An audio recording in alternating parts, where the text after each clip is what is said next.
Salut Michel, on se trouve à Châteauneuf, on est à la 3e manche de championnat de France et on se retrouve dans le paddock qui est superbe et on va voir avec toi un peu les différents stands. Tu peux nous le présenter s'il te plaît?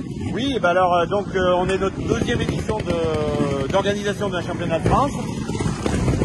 Tout se présente bien, sauf la météo qui nous met quelques doutes pour demain.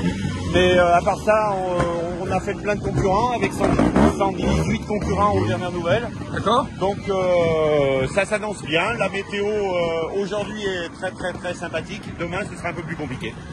Donc demain, les zones seront un peu changeantes, tu penses? Alors les zones, on avait tracé en début de semaine des zones qui étaient peut-être un peu dures sur des terrains mouillés. Donc depuis hier et ce matin encore, on a rabaissé un peu le niveau. Avec Patrick Charlier, avec Patrick Charlier, avec effectivement Joël Poirot pour la fédération. Donc là, on voit le paddock, il est super joli. Vous avez pu préparer une belle place.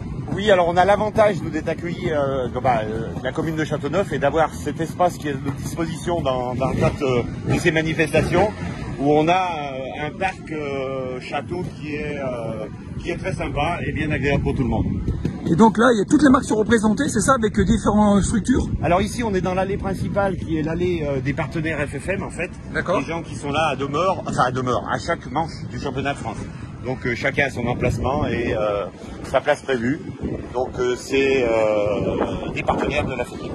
Donc ça, là ce matin, les pilotes sont partis s'entraîner, repérer un peu les zones, oui. C'est ça? Même voilà. pas, non, c'est cet après-midi, pardon. Donc ce matin, il y a purement accès aux zones d'entraînement. À partir de 13h30, vous avez les contrôles administratifs, contrôles techniques et la reconnaissance des zones. D'accord. Pour après, vers 17h30, la zone de qualification qui se déroule sur juste en dessous de l'allée là. Donc c'est quelque chose. On ira la voir tout à l'heure. On ira la voir. Avec agrémenté de quelques démos VTT. Hein, donc on a un bon pilote et une école de Lésigneux aussi qui viennent faire de la démonstration avant la zone de vitesse et après la zone de qualif là. D'accord.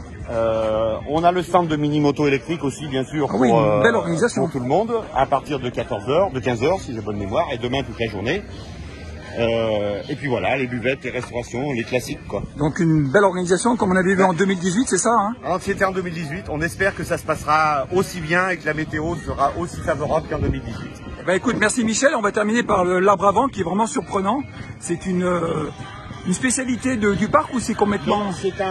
En quelques mots, le parc est en autonomie énergétique complète. Donc avec des éoliennes, avec ses arbres à vent, des panneaux photovoltaïques et de la production d'hydrogène pour permettre de stocker l'énergie et de la restituer derrière.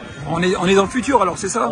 C'est vraiment de l'îlotage vraiment purement expérimental, oui. Il y a beaucoup de protos en fait encore qui tournent là-dessus. Ouais. Très bien, écoute Michel, merci pour toutes ces précisions. On regarde encore le paddock derrière toi et on te dit encore une bonne journée et un bon week-end avec tous les trélistes. À bientôt. Allez, à plus tard. Salut.